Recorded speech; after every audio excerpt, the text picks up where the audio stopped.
오늘은 성령 강림 주일입니다. 그래서 미리 말씀드린 대로 오늘부터 시작해서 성령의 열매에 대한 말씀을 이제 좀 나누려고 합니다. 성령의 열매에 대해서 갈라디아서 5장에서 사도 바울이 이렇게 이야기를 했죠. 우리 같이 한번 읽겠습니다. 그러나 성령의 열매는 사랑과 기쁨과 화평과 인내와 친절과 선함과 신실과 온유와 절제입니다. 이런 것들을 막을 법이 없습니다. 여러분, 사과나무가 존재해야 되는 이유는 뭐죠? 사과 열매를 맺기 위해서입니다. 포도나무는 포도 열매를 맺기 위해서입니다. 감나무는 감을 맺기 위해서. 그러니까 열매를 맺어야 존재의 이유가 설명이 되는 것이죠. 근데 만약에 열매가 없다. 사과나무에 사과 열매가 없고 감나무에 감 열매가 없고 그리고 포도나무에 포도 열매가 맺히지 않는다면 농부는 어떻게 하죠? 그 나무를 베어버립니다. 왜요? 존재의 이유가 없기 때문입니다. 우리가 신자들이, 그리스도인들이 믿음 안에서 살아가야 되고 또 하나님을 믿어야 되는 이유와 목적은 뭘까요? 한마디로 이야기하면 성령의 열매를 맺기 위해서입니다. 만약에 열매를 맺지 않고 나무가, 유실수가 열매를 맺지 않고 있다면 가지만 무성하고 잎만 무성하다면 아무 의미가 없지요. 그런 어떤 그 가지만 많고 잎만 많이 만드는 것들은 다른 나무들이 더 잘할 겁니다. 느티나무 같은 것들은요, 가지도 크고 덩치도 크고 잎도 무성합니다. 그런 나무들이 더 잘해요. 마찬가지로 그리스도인들이, 교회가 신앙의 어떤 역사와 연수는 오래 쌓이고 또 역사는 오래되고 숫자는 많아지는데 어떤 성령의 열매가 없다라고 하면 그게 과연 하나님 안에서 어떤 의미일까를 우리가 생각을 해봐야 됩니다. 신자와 교회는 성령의 열매로 믿음의 이유를 설명을 해야 되고 신앙생활의 의미를 증명을 해야 됩니다. 그러니까 하나님께서 우리에게 생명을 주셨고 더불어 믿음을 주셨다면 우리가 왜 믿음을 갖고 살아가야 되는지, 그 이유는 성령의 열매가 우리 삶에 나타나는 걸로 우리 믿음의 존재 이유를 설명할 수 있는 거예요. 자, 그런데 성령의 열매가 뭐라고 설명하고 있죠? 바울이 사랑과 기쁨과 화평과 인내와 친절과 선함과 신실과 온유와 절제, 이 9가지를 성령의 열매라고 이야기를 합니다. 자, 근데 이 성령의 열매라고 말하는 것들을 보면 뭐 굉장히 이상적이고 영적이고 뭔가 인간이 이룰 수 없는 어떤 그런 것들인가요? 대부분 보면 어떤 것들이에요? 우리의 성품과 연관이 되고 우리의 삶과 연관이 있는 것들이에요. 우리가 사람으로서 마땅히 행해야 될, 그리고 이런 것들을 갖추고 이런 것의 어떤 성품과 덕목을 갖추고 인간관계를 만들어 간다면 세상을 아름답게 만들 수 있고 다른 사람들의 생명을 살릴 수 있는 덕목들을 이야기를 합니다. 한마디로 이야기하면 이러한 성령의 열매들을 그리스도인들이 갖추기 시작할 때 하나님의 나라를 이루어가는데 훨씬 유용하게 쓰일 수 있는 덕목들이에요. 근데 보통 그리스도인들이 성령 하면서 기대하는 것들은 무엇인가요? 뭔가 지난주에 말씀드렸던 건 능력, 은사, 어떤 초월적이고 신비적인 어떤 것들을 원하는데 바울은 성령의 열매다라고 이야기했던 것, 열매를 맺기 위해서는 어떻게 해야 되죠? 꾸준히 추구해야 되고 지속적으로 관심을 두고 가꾸어야 되는, 그러니까 성령하면 우리가 계속해서 집중하고 바라봐야 될 열매, 맺어야 될 열매를 이렇게 설명하고 있다라고요. 그러니까 우리가 이해하고 있는 성령의 어떤 기대하는 것들과 사뭇 다르다라는 걸 느낄 수 있습니다. 그러니까 이걸 받는다고 해서 특별한 존재가 되는 건가요? 어떤 초월적인 존재가 되는 건가요? 어떤 남다른 사람이 되는 건가요? 아니에요. 일상적으로 행해야 되고 행할 수 있고 이것을 행하면 생명과 믿음을 바르게 보일 수 있는 게 성령의 열매입니다. 사람을 사람답게 하고요, 공동체를 공동체답게, 교회를 교회답게, 그리스도인을 그리스도인답게 만들 수 있는 게 성령의 열매예요. 그래서 말씀을 준비하면서 언뜻 드는 생각이 있는 거예요. 왜 이 시대에 그리스도인들이 교회가 비난을 받을까? 왜 우리의 믿음이 하찮은 것으로 치부될까? 결국에는 성령에 대한 관심이 다른 데 있는 거예요. 분명 성경에서는 성령을 통해서 우리가 받고 성령을 통해서 우리가 이루어야 될, 그리고 성령을 통해서 성취돼야 될 것을 분명히 열매로 이야기를 했는데 우리는 성령을 통해서 다른 데 관심이 있는 거예요. 결국 오해가 우리의 신앙을 다른 쪽으로 이끌게 되고 그 오해가 결국 교회와 그리스도의 믿음을 잘못 세워갔다라는 것을 우리가 알 수 있는 겁니다. 그래서 바울은 성령의 열매를 언급하기에 앞서서 바로 그 앞절에 하나님의 나라를 무너뜨리는 행위나 성령의 열매와 반대되는 삶을 14가지 정도로 설명을 하고 있습니다. 우리 같이 한번 읽어보겠습니다. 그런데 여러분이 성령의 인도하심을 따라 살아가면 율법 아래에 있는 것이 아닙니다. 육체 행실은 환히 드러난 것들입니다. 곧 음행과 더러움과 방탕과 우상숭배와 마술과 원수맺음과 다툼과 시기와 분냄과 분쟁과 분열과 파당과 질투와 술취함과 흥청망청 먹고 마시며 노름과 그와 같은 것들입니다. 내가 전에도 여러분에게 경고하였지만 이제 또다시 경고합니다. 이런 짓을 하는 사람들은 하나님의 나라를 상속받지 못할 것입니다. 성령의 열매와 반대로 육체 행실이라는 걸 먼저 언급을 해요. 그건 뭐죠? 사람들이 일상적으로 쉽게 행할 수 있는 것들을 이야기를 하는 거예요. 근데 이것들을 자세히 살펴보면 뭐냐면 하나님의 나라를 무너뜨리는 것들이라는 거예요. 그에 앞서서 뭐예요? 삶 속에서 세상을 어지럽게 하고 인간관계를 무너뜨리고 파괴하고 공동체를 어지럽게 하고 사람들의 삶과 마음을 공격하고 상처를 주는 것들입니다. 바울은 육체의 행실을 따라 사는 사람들에게 어떻게 경고해요? 이런 일을 행하는 사람들은 하나님의 나라를 상속받지 못할 것이다. 왜 그럴까요? 이 육체의 행실 자체가 하나님 나라와 상관없는 것들이고 하나님의 나라를 망가뜨리는 것들이기 때문이에요. 그런데 이 주의해야 될 것들에 대해서 바울이 누구에게 이야기를 했냐는 거예요. 우리가 알다시피 갈라디아서는 누구를 위해서 쓴 거예요? 갈라디아 교회의 교인들을 위해서 쓴 거예요. 그러면 우리가 무엇을 알고 있는 거예요? 당시에 고난을 받고 있고 고난 중에서도 핍박을 견디면서 믿음으로 살려고 하는 신자들에게 이 사실을 이야기했다는 건 뭐냐면 고난과 핍박과 어려움을 견디면서도 육체 행실을 따라 사는 그리스도인들이 있을 수 있다는 거예요. 여러분, 우리가 초기 교회에 그 상황을 알고 있습니다. 이때에는 예수 믿는다는 이유만으로도 끌려가서 죽임당하고요. 그리고 가족으로부터 가문으로 축출당하고요. 모든 걸 빼앗기는 시대입니다. 그런데 그렇게 살면서도 그렇게 믿음을 지키면서도 어떻게 해요?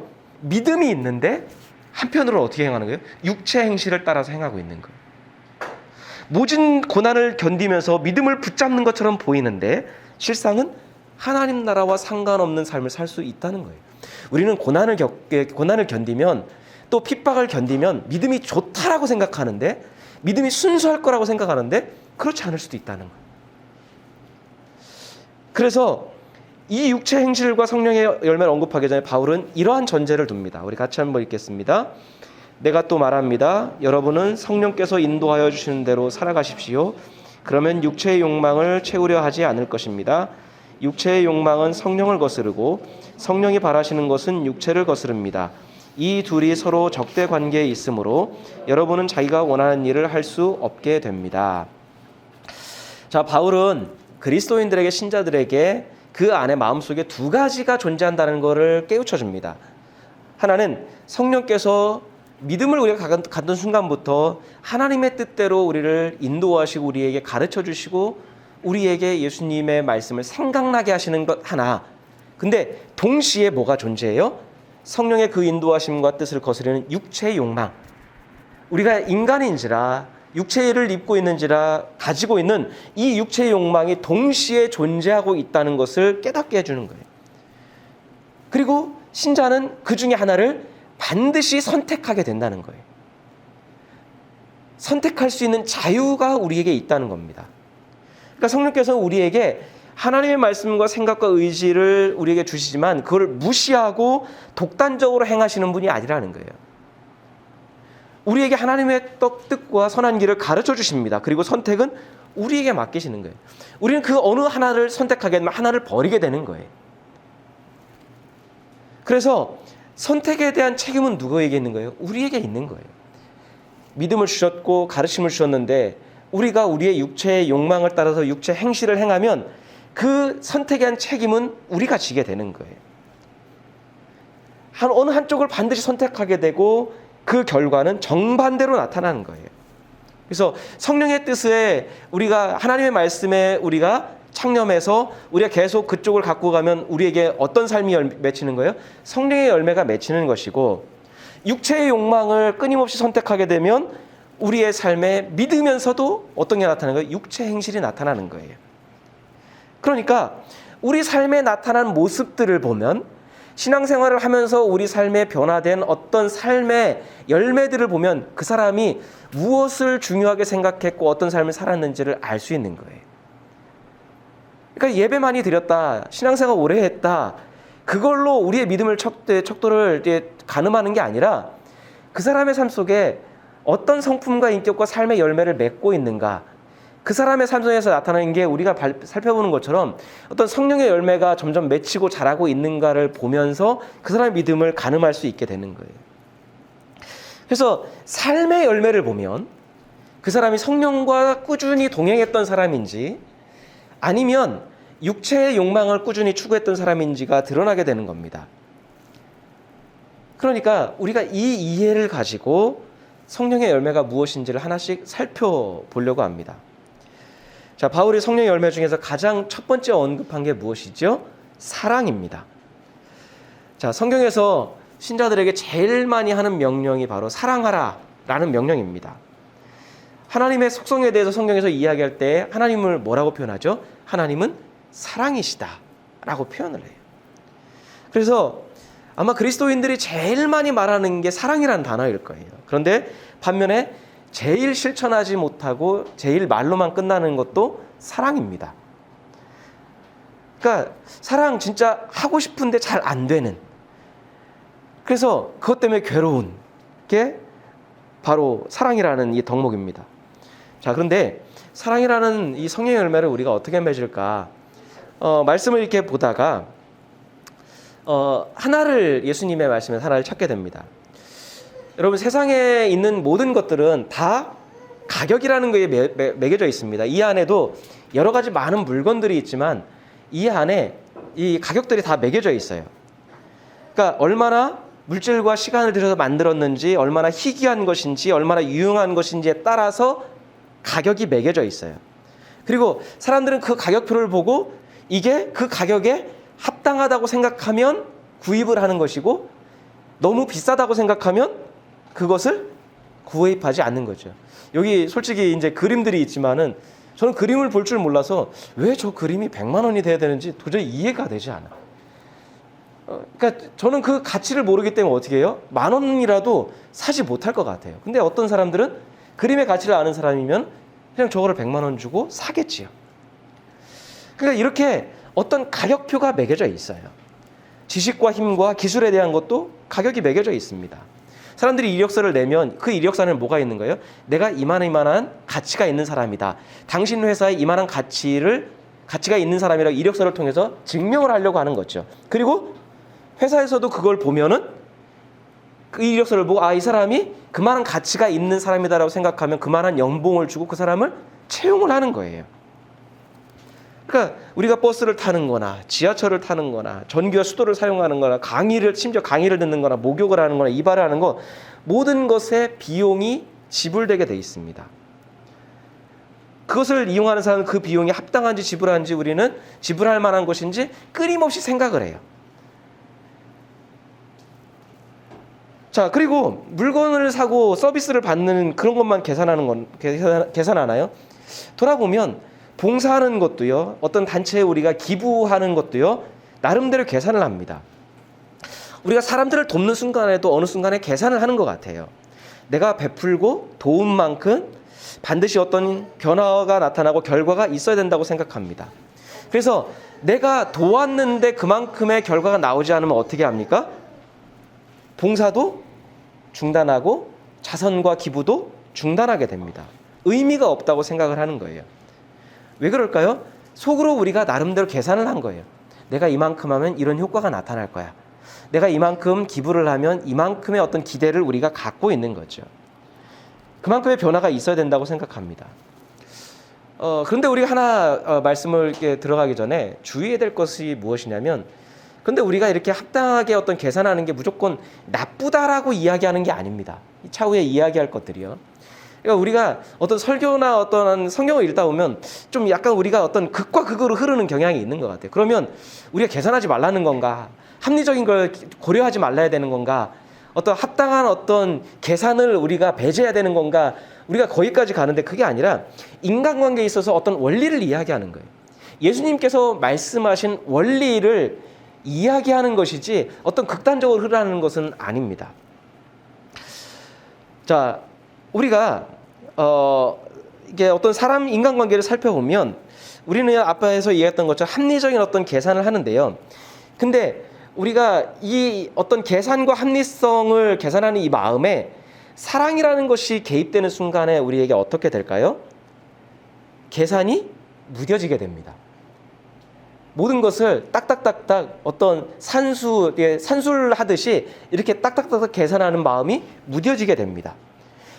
어떤 때는 내가 이익을 얻고 대가를 기대하고 뭔가 보상을 얻고자 하는 마음이 어떤 민망해지는 경우들이 있습니다.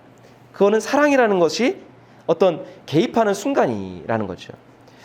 예를 들어서 어떤 대가와 보상을 바라지 않고 계산도 하지 않고 기꺼이 시간과 재능과 능력을 지불하는 사람들이 있습니다. 자, 여러분, 우리가 식당에서 밥을 먹으려면은 그 식당에서 합당한 가격을 지불해야 됩니다.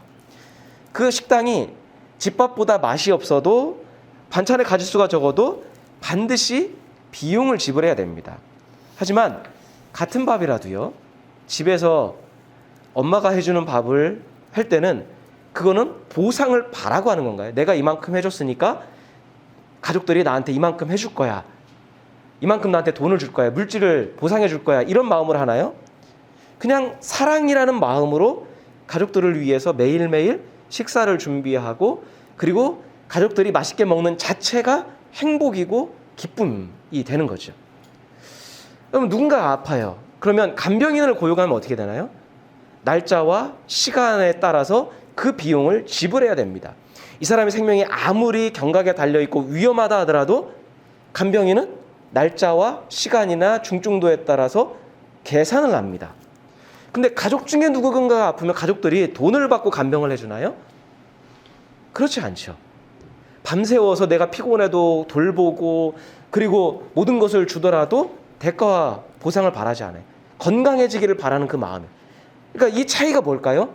사랑이라고 하는, 가족이기 때문에 사랑이라고 하는 이 덕목이, 이 감정이 개입하는 순간에 계산도 보상도 대가도 다 의미가 없어지는 거예요. 여러분, 누가복음 오늘 말씀의 본문의 6장에서 보면 예수님께서 제자들을 모아놓고 이야기를 하시는데 누구를 사랑해야 되는지, 어떻게 사랑해야 되는지 말씀하고 계세요. 근데 사랑해야 될 대상을 보니까 기가 막힙니다. 27절에 보니까 원수를 사랑하고 우리를 미워하는 사람에게 잘해주라고 이야기하세요. 28절에 보면 우리를 저주하는 사람을 위해서 축복하래요. 우리를 모욕하는 사람을 위해서 기도하래요. 29절에 보면 우리 뺨을 치는 사람에게 반대편 뺨도 돌려대고 우리 겉옷을 빼앗는 자에게 속옷도 거절하지 말라고 이야기해요. 30절에 보면 우리에게 무엇을 달라고 하는 사람에게, 빌려가는 사람에게 그것을 다시 달라고 하지 말아라 라고 이야기해요. 여러분, 이게 가능한 일인가요? 원수나 나에게 해를 끼치는 사람에게, 그 은혜도 제대로 갚지 못하는 사람에게 이런 사랑을 하는 게 과연 가능한가? 우리가 한번 살펴봐야죠. 아마 이 이야기를 들으면서 제자들이 좀 황당하지 않았을까 생각이 들어요. 아무리 예수님이지만 예수님 말씀을 들으면서 현실에서는 완전히 불가능한 어떤 이상한 황당한 이야기로 들었을 것 같아요. 해를 끼친 사람, 나한테 해를 끼친 사람에게 여러분 해코지만 않아도 우리 주변 뭐라고 해요? 진짜 성인군자라고 이야기합니다. 남다른 사람이라고 이야기를 해요. 그런데 그런 사람들을 사랑하고 축복하고 그들을 위해서 기도해라? 여러분, 이게 좀 이해가 되시나요? 그러니까 우리의 어떤 제자들도 의문을 품었을 것 같아요. 예수님이 좀 뭐 저런 이야기를 하시나? 그러니까 이것을 알아서 이제 예수님이 뒤이어서 이렇게 이야기하십니다. 우리 같이 한번 읽겠습니다. 너희가 너희를 사랑하는 사람들만 사랑하면 그것이 너희에게 무슨 장한 일이 되겠느냐? 너희를 좋게 대하여 주는 사람들에게만 너희가 좋게 대하면 그것이 너희에게 무슨 장한 일이 되겠느냐?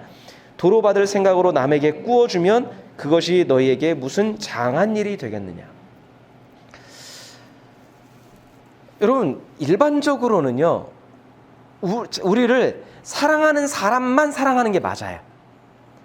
그렇죠? 일반적으로는 그게 맞아요. 나에게 선하게 대하는 사람에게만 선하게 대하는 게 맞아요. 빌려준 것을 돌려받아야 되고요. 베푼 만큼 또 그 사람의 갚을 줄 아는 사람에게 주는 게 맞습니다. 근데 이렇게 하는 것은 예수님이 뭐라고 하시냐면 칭찬받을 일이 아니다라고 말씀하시는 거예요. 예수님이 뭐라고 말씀하냐면 그런 것은 죄인들도 한다라고 이야기를 해요. 죄인들도 그 정도는 할 줄 안다라고 말씀합니다. 죄인들도요, 자기 사랑하는 사람은 사랑하고 자기한테 잘하는 사람은 잘하고 베푼 만큼 받을 수 있는 사람에게는 꾸어주는 것은 그건 누구나 다 안다라는 거예요. 그러면 너희는 그래도 하나님을 믿는다고 하는 사람들인데, 너희가 하나님을 따른다고 하고 나를 따르는 제자들인데, 그러면 그 죄인들과 너희들의 삶에서 차이가 나는 게 뭐냐? 그들과 너희가 뭔가가 믿음이라고 하는 것이 있는데 너희를 차별화시킬 수 있는 게 뭐냐라고 반문을 하시는 거예요. 그러니까 다른 말로 얘기하면 너희들이 매사에 사람들을 대할 때마다 대가를 바라고 보상을 바라고 계산하는 마음을 갖고 마치 거래하듯이 하는 그 모든 행동들을, 일상을 그렇게 살아간다고 하면 믿음이 없는 사람들, 너희가 비판하고 비난하는 죄인들, 그런 사람들도, 이기적인 사람들도 그렇게 한다. 그럼 너희가 뭐가 다를까? 반문을 하시는 거예요. 육체의 욕망만을 가지고 사는 죄인들도 그 정도는 하는데 너희는 그래도 성령을 따르고 하나님을 믿고 나를 따른다라고 하는 제자들인데 너희가 뭐가 다를까? 반문하시는 거죠. 그러니까 예수님께서 사랑이라고 하는, 우리가 사랑을 실천하는 데 있어서 가장 방해가 되는 감정을, 방해가 되는 생각을 뭐라고 말씀하시는 걸까요? 매사에 계산을 따지는. 우리도 모르게 모든 사건, 모든 행동, 우리의 모든 나눔과 심지어 봉사와 헌신도 계산이라고 하는 게 우리가 무의식 중에 하고 있다라고 하는 거예요. 이게 나한테 이익이 될까? 유익할까? 도움이 될까? 이게 내가 원하는 만큼 기대치가 이루어질까? 그거를 예수님께서 지적하시는데, 이거를 냉정하게 얘기하면 거래하는 거하고 뭐가 다를까라고 말씀하시는 거죠. 준 만큼 받아야 되고요. 투자한 만큼 얻어야 되는 게, 그 사랑과 선행은 절대로 그런 마음을 갖고 한다면 그건 사랑이 될 수도 없고 선행이 될 수도 없다는 거예요. 그러니까 한마디로 예수님께서 말씀하신 게 뭐냐면, 너희가 진짜 사랑하는 삶을 살고 싶냐? 그러면 그 계산하려고 하는 마음을 우리 마음에서 좀 싸워야 된다라고 말씀하는 거예요. 매사에 딱딱딱딱 정확하게 계산하려고 하는 그 마음을 가지고서는 절대로 사랑은 불가능하다라고 하는 거예요. 왜요? 사랑이라고 하는 것은 계산에 의해서 정확하게 나오는 수식이 아니기 때문이에요. 그럼 계산하는 마음이 왜 사랑을 방해할까요? 왜요? 계산하는 마음이 있으면요, 내가 처음에는 선한 의도로 해요. 신앙과 믿음을 갖고 합니다. 그런데 내가 기대하고 내가 예상했던, 예측했던 효과가 나타나지 않으면 어떻게 해요? 실망하게 됩니다. 실망은 실망으로 끝나나요? 중단하게 됩니다.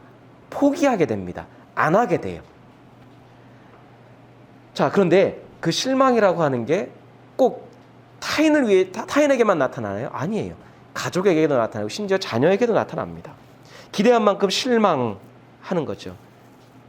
그건 뭐죠? 내가 계산하는 마음이 있었다는 거예요. 심지어 사랑하는 사람에게까지도 내가 계산하는 마음이 있었다는 거예요.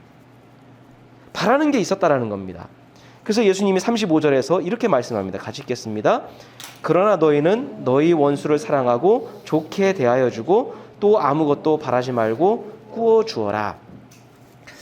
예수님이 좀 극단적인 예를 들었는데요. 너희가 주변에 있는 사람들, 그러니까 원수를 대상으로 해서 우리에게 어떤 극단적인 예를 들어주신 것 같아요. 자, 그런데 아무것도 바라지 말고, 성경에 있는 분들은 아무것도 바라지 말고에 번호가 매겨져 있습니다. 각주가 있습니다. 그거 뭐라고 아래 써 있죠? 그게 아무에게도 실망하지 말고라고 돼 있어요. 그럼 바라는 마음은 인간적인 어떤 자연스러움인 것 같아요. 근데 그 바라는 마음이 실망까지 이어지게 되면 사랑을 하는데 굉장히 방해가 되는 것 같아요. 인간인지라 바랄 수 있죠. 그게 자연스러운 감정이죠. 근데 그게 실망하게 되면, 그러니까 성경은 뭐라고 해요? 너희가 누군가에게 할 때 실망하지는 마라. 바랄 수 있지만은, 그러니까 그게 더 정확한 것 같아요. 아무에게도 실망하지 말고. 베풀다 보면 실망하게 됩니다. 실망하는 일이 반드시 발생합니다. 왜요? 바라기 때문이에요.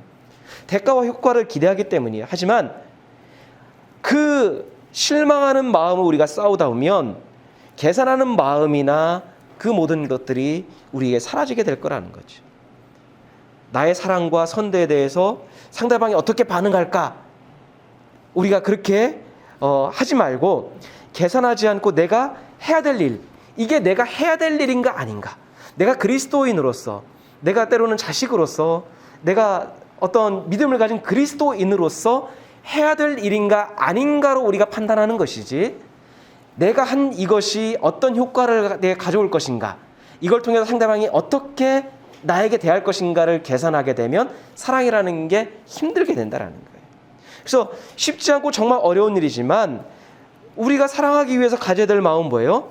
내가 어떤 예측을 하는 거예요. 대가와 보상을 바라는 마음과 싸워야 된다는 거죠.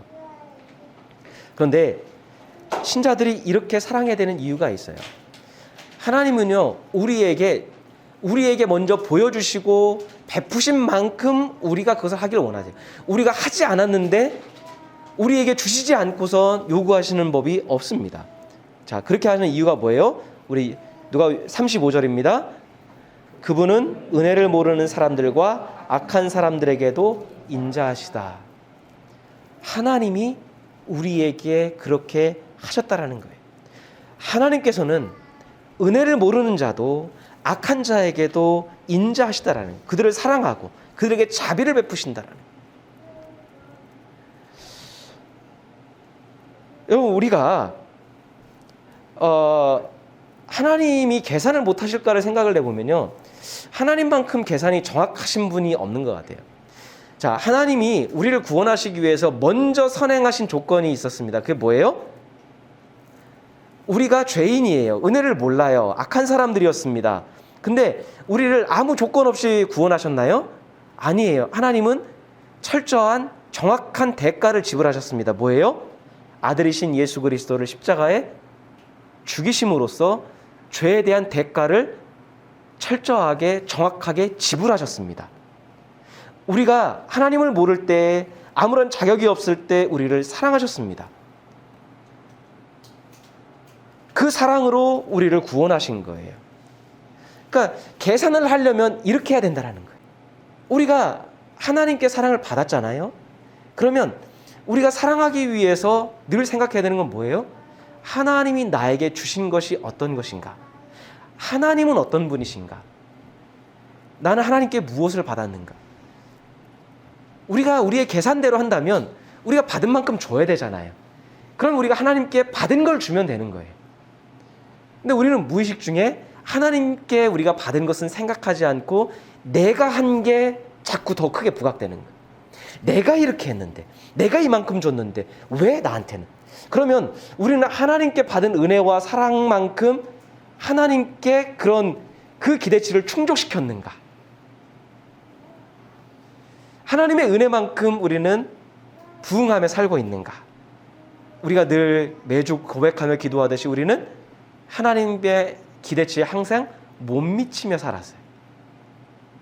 그래서 우리가 늘 고백하는 게 뭐예요? 하나님 앞에 죄송한 마음. 하나님은 은혜를 주셨는데, 하나님 나를 인도해 주셨는데 나는 그만큼 살지 못한 거에 대해서 매주 우리가 그 죄송한 마음에 회개 기도를 하는 거잖아요. 그러니까 우리가 그만큼인 거예요. 그러니까 우리가 계산을 하려면 하나님의 사랑을 대입하는 거예요. 우리는 하나님의 은혜를 그만큼 알고 있는가? 우리는 하나님의 사랑에 그만큼 보답하고 있는가를 염두에 두고 생각하면 우리의 계산하는 그 철저한 마음이 무뎌지게 된다는 거예요. 그러면 사랑할 수 있는 여유의 공간이 생기게 된다는 거예요. 우리가 베풀 수 있는 한 번으로 끝날 게 두 번을 할 수 있고 두 번으로 끝날 게 세 번 할 수 있는, 그래서 그것을 꾸준하게 하다 보면 어떻게 돼요? 열매가 생긴다라고 하는 거예요. 내 힘으로만, 내 의지로만 할 때는 되지 않는데 성령께서 우리 마음에 사랑이라는 마음을 계속 주시고 하나님의 그 사랑에 대한 말씀, 예수님의 가르침을 계속해서 생각나게 하시고 우리가 기도할 때 도와주시면 그 열매가 한 번에 빵 하고 맺히는 게 아니라, 갑자기 짠 하고 드러나는 게 아니라, 열매는 뭐예요? 서서히 자라는 거예요. 우리가 꾸준하게 그것을 선택하고 사랑이라는 열매에 꾸준하게 물을 주고 거름을 주고 돌보다 보면 그 열매가 자라나서 나중에 어떻게 해요? 주변에 있는 사람들이 우리를 볼 때 사랑이라고 하는 열매를 우리의 섬김과 희생과 헌신과 그 나눔을 통해서 사랑이라고 하는 열매를 보게 된다라고 하는 거예요. 아마 우리가 그동안에 너무 철저한 우리 중심적인 계산, 하나님의 사랑을 대입하지 않고 우리가 했던 그것 때문에 사랑의 열매는 없이 말뿐인 사랑만 하지 않았나.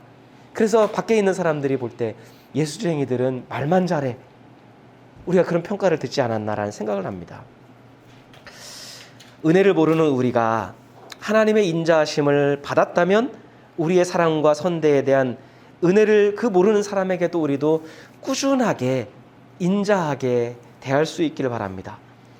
하나님께서 악한 우리에 대해서 인자하셨다면 우리에게 악하게 대한 사람을 대하는 게 용납하기가 쉽지 않지만, 그래도 우리가 포기하지 않고 성령의 도우심을 구한다면 어느덧 그 사람을 품을 수 있는 마음이 우리에게 생기게 될 겁니다.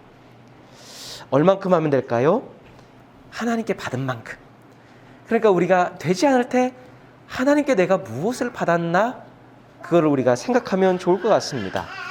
하나님께 우리가 받은 만큼만 하겠다라는 그 생각으로 매 순간 사랑으로 살면 그 열매가 우리에게 나타나게 될 줄 믿습니다.